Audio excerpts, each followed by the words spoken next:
internet friends and real life friends who are just watching me on the internet. You're all welcome. Anyway, I came home last night planning on filming a new video after a book club, but I was struck with a terrible crippling migraine, so instead I decided to medicate and sleep it off. Which dovetails nicely into the subject of today's video. What the hell is wrong with me? It's a genuine question that I ask myself a lot, and that many of you, I'm sure, will ask. I did have some comments on Facebook about how someone liked that I was the real me, and I appreciate you for that. So I'm always going to endeavor to continue being very real with people. Real me sometimes wears makeup and sometimes is a little more put together, but real me is also very, very broken. I don't like when people try to hide the fact that they're going through stuff. There's a difference between dwelling on it all the time and that can get overwhelming, or being bubbly and excited like nothing is ever wrong. I'm a weird Venn diagram cross section of those two things. I have a lot of problems and I'm very open about them, but I'm also a very bubbly, positive person, despite the fact that I'm just dying all the time. And it's very important, I think, for other creators to realize that there's people going through what they're going through. And I'm not saying my health issues are exactly like yours. Not even close. I know on Twitter several authors who are in much worse shape than I am, physically or mentally or emotionally, and I'm amazed by everything they do. But this is just my little piece of the internet and my place to talk about me. My name's on the channel, so who is texting me? Got a new Twitter follower because I mentioned Twitter and the algorithm heard me and it just put it out there. Anyway, here to talk about me. So buckle in as we go through a list of all the health issues that are wrong with Caitlin. I'd like to say let's start from the top and go down, but I'm sure I'll forget things. It won't be in the right order, but I'm going to try. I get crippling migraines. My glasses hurt my head and face to wear, but my eyes are too sensitive for contacts. So if I don't wear my glasses, I have a headache. If I do wear my glasses, I often still have a headache. It's just not as bad, and I can see. So, I'll take some. I have acid reflux. So oftentimes when I throw up a lot, which I do quite frequently for reasons I'll get to, I get these mouth sores because of all the acidity and everything that's happening, and it's terrible. So it's just slowly eating at my esophagus. That's fun. My job is talking for a living, so that's exciting. I have anxiety and depression, made worse by some external stimuli, namely losing both of my parents within 4 years. They were my best friends, and I'm very sad all the time about missing them. Constantly sad about it. It doesn't ever actually go away. I just sometimes am better at hiding it and not focusing on it because that's healthy for me. I have a physical, I have a chronic pain issue called fibromyalgia. Doctors sometimes think they know where it comes from. Can't really treat it great. The only medications that are available for it for daily maintenance turn you into a total zombie. And what's the point then? I'd rather be in pain but be able to do the things I'm passionate about than not be in pain but not care about anything. So I have fibromyalgia that gives me this chronic pain all the time. If I sit down for too long, I'm in pain. If I stand up for too long, I'm in pain. If I lay down in bed for too long, my hips hurt, my legs hurt, everything hurts. Everything just hurts. And I've been hearing since I was a child, you're too young to feel like that. Bull, y'all. You don't get to tell someone they're too young to be in pain. I didn't know it yet. It was undiagnosed, but I've had this condition most of my life. It took me until high school, college, I think, to figure it out. That I had adults telling me my whole life, you're too young. It's not real pain. Y'all, it's real pain. Okay. Made worse by my hormonal condition. I have PCOS, which is a shortened term for polycystic ovarian syndrome. Means my menstruation is crippling, like crippling.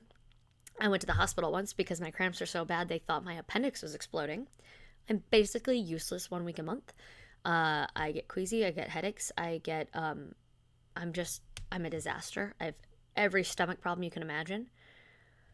All of which is exacerbated by my gastritis, which is another stomach condition that sometimes my body just doesn't like food.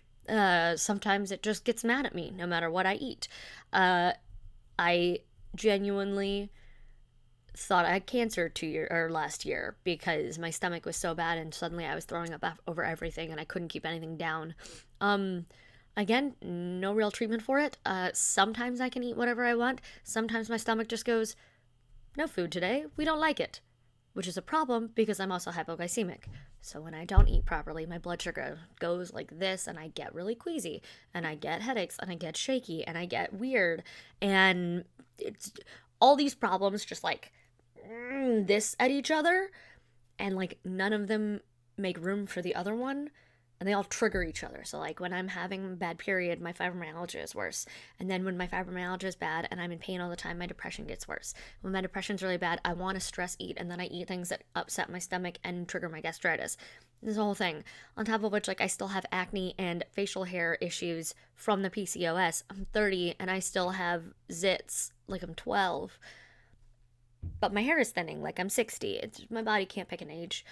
I've just decided to be an ageless fey child doing whatever I want. Oh, I both of my knees are terrible. One of them just for no reason whatsoever, and one of them because it exploded 2 years ago. I fell off of a stage doing a uh, stage combat workshop. Shh. I fell off a stage doing a stage combat workshop and tore my ACL, sprained my MCL and LCL, and fractured my patella. Because I have fibromyalgia, pain is just like worse for me. Um, so even physical therapy was agonizing. I was in pain in places that should not have been affected by the PT. My doctors kept telling me, "You're not in pain in your back. This is in your knee." It's like, but I am. This hurts so much.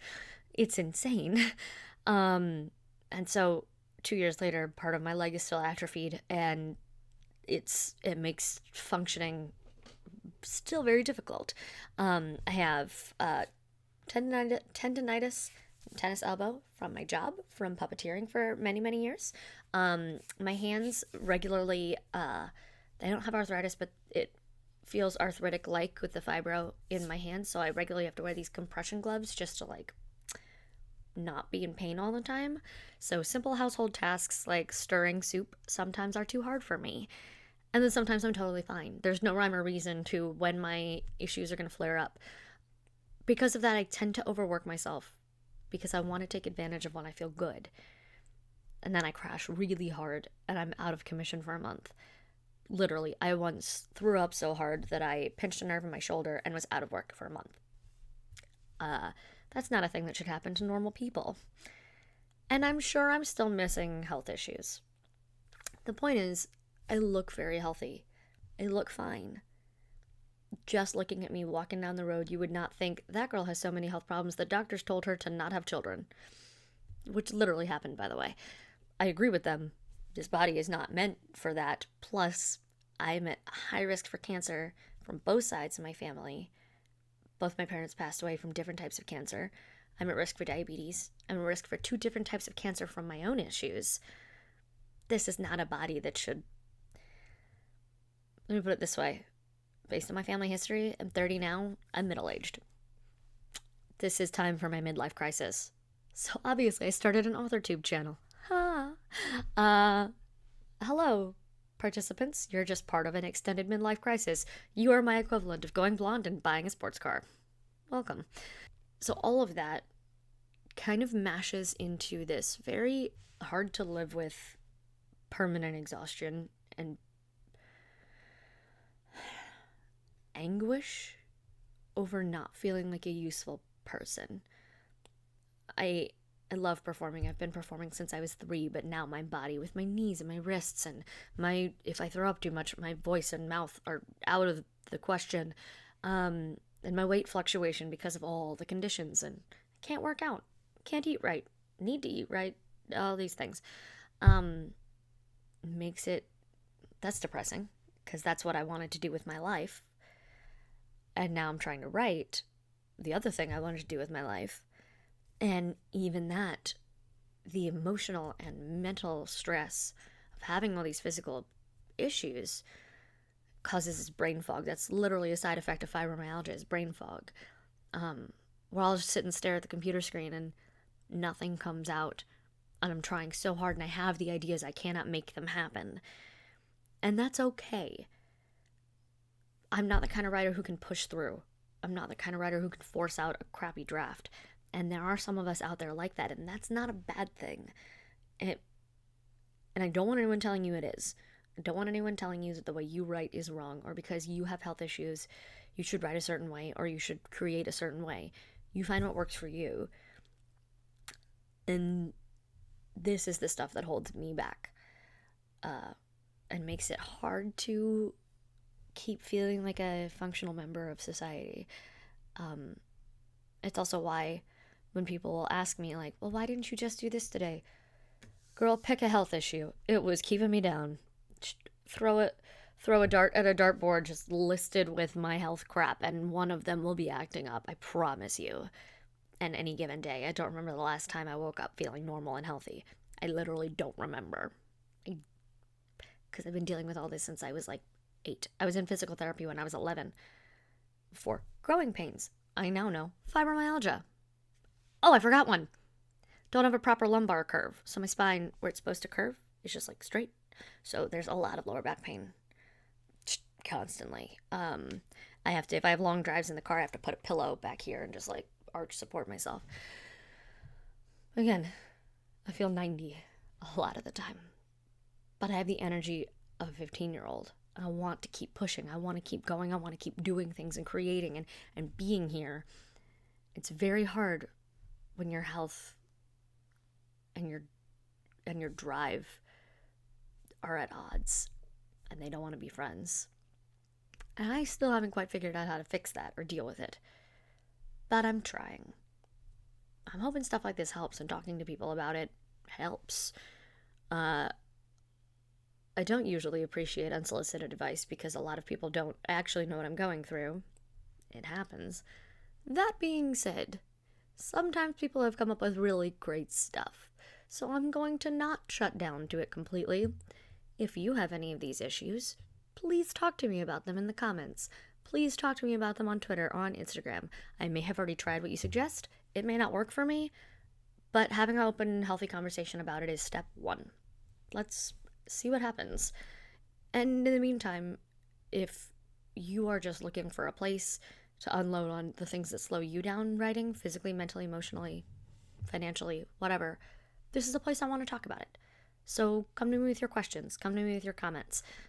If you have a health issue you'd like more people to be aware of how it affects you, let's talk about it. If you have a fix that gets you through the depressive episodes, let's talk about it. That's what I'm here for, among other things. Anyway, that's my laundry list of Caitlin's issues. Again, I'm sure I have missed some. I'm sure I'm going to take to Twitter in 2 hours and be like, oh no, I forgot I also have this and this and this. And you know what? That's okay. Vertigo. See, it keeps happening. Vertigo. I was recently diagnosed with vertigo, which was when the doctor looked at my laundry list of health issues and went, you're never planning on having kids, right? Because, ooh. So you know it's bad when a male doctor tells you as a woman, maybe don't. Because they don't do that. So, I have to go to work later today at one of the few jobs my body can still handle without falling apart. It's going to be a really good time. And then we'll see how much writing I can get done. I really appreciate all of you being here. I really appreciate every single comment and subscriber and like and share. They're keep me going. External validation, very important to theatrical people. And when I can't perform anymore, this is it. Cool. This is my new job. It's talking to all of you. But really, let's make that a thing, guys. Please subscribe, like, share, talk to your other writer friends about it. And leave any questions in the comments. I'd be happy to answer them in my next video. Insert sign-off phrase here.